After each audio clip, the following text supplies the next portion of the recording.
Hey guys, my hair's a little bit of a mess right now, but we're gonna just do the first video of this new series I'm doing called Old Comic Wednesdays. The second part of it is New Comic Fridays. But our first ever story on this show is going to be Batman number 232, the first appearance of Ra's al Ghul. This is kind of the book that got me into it for some reason. But really, let's just get started. Now, this won't be really edited too much. I will just be talking about it. At least this first video won't be, just because timing with editing, trying to get 2 weeks of 2 videos out is going to be very difficult. But yeah, so the comic book starts. Robin, Dick Grayson's going through a window, and he basically gets ambushed. And then Batman gets a picture sent that's basically like, we have Robin, save him if you can. Something now you can really tell that this is from like the 70s because there's a lot of that explaining like how it's happening, kind of a lot of like jump cuts almost. But Batman basically gets back to the Batcave.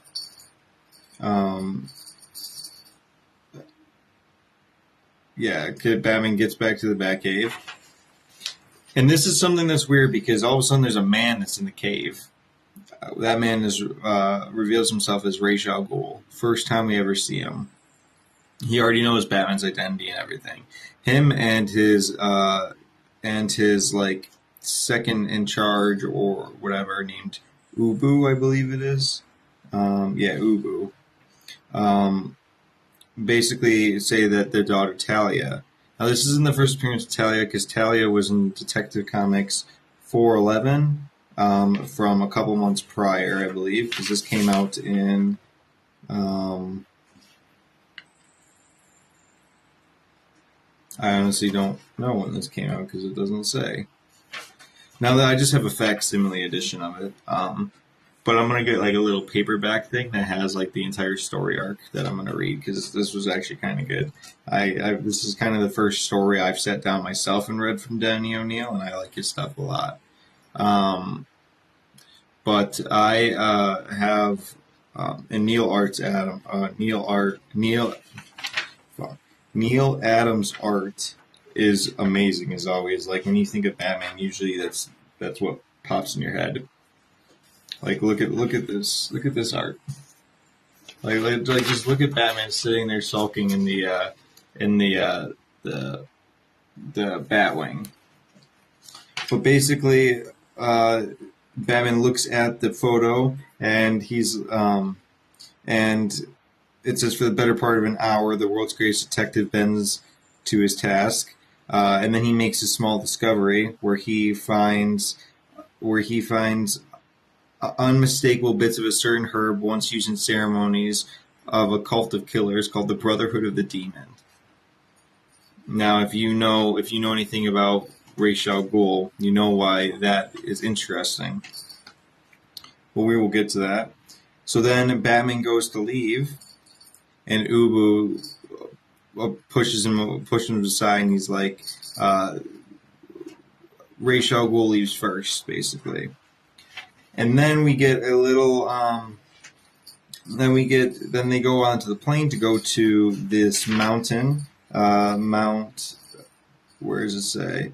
And it's located in Calcutta.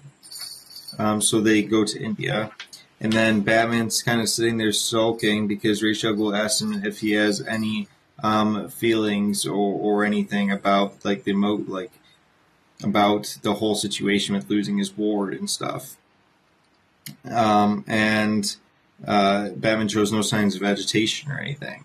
And Batman then, I guess, tells the story of how he became Batman. You get the whole his parents getting shot, him devoting his life to training, learning every skill he can.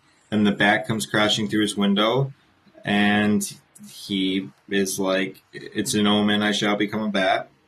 And then he says that criminals are a cowardly superstitious lot, which it's always the biggest thing with whenever you get like the origin of Batman. It's always the bat coming through the window, the cowardly superstitious lot, and stuff like that. And just the blue on the batsuit looks so cool from this art. And then they go to Calcutta, and Batman like beats up some guys, and then interrogates someone, and then they basically are like, but basically they have to go to the Alley of Widows, and then Batman once again get pushed off the side by Ubu, who pushes out, who wants Ra's al Ghul to go forward, and they walk in.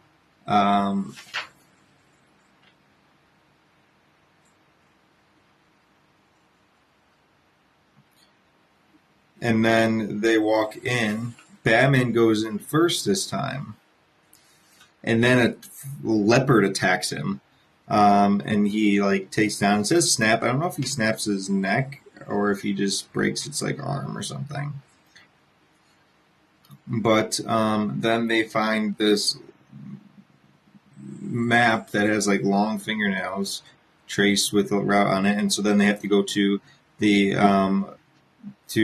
mountain, and then Batman goes, "Oh, lest I forget, after you," and does like the whole like motion to have Ra's al Ghul go first. And then you get this cool letters but to the Batman, which is just the writers and stuff like that. And then you see them, because this is a facsimile edition, so you get all the ads and other stuff like that. And then you get the scene of them like crawling on top of the thing, and like Batman's like in a winter coat. It's kind of cool, like with his cowl on. It's funny. And then they are climbing up the mountain, and then they start getting shot at, and Batman thinks that Ra's al Ghul got shot.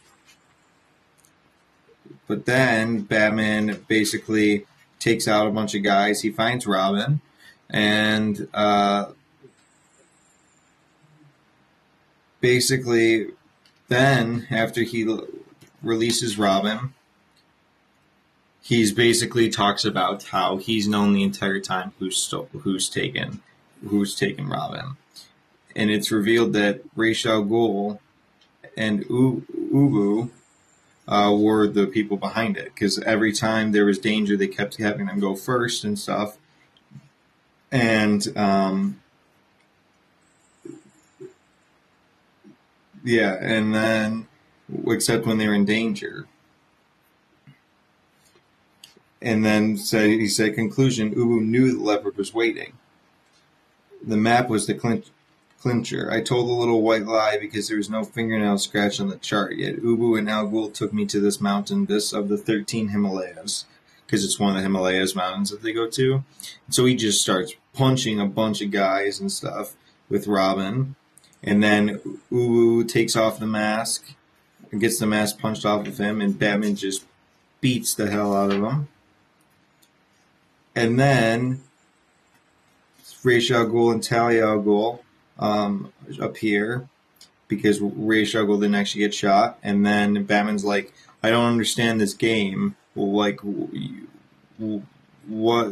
You went through a lot of trouble for this. And then it's revealed that Talia al Ghul is in love with Batman. And Ra's al Ghul wants him to be a worthy son-in-law and worthy successor. And then it ends on Batman getting kissed by Talia al Ghul. And now we need to know what happens next, but I don't have the book yet. But that's the first appearance of Ra's al Ghul. If you guys have enjoyed this video, let me know.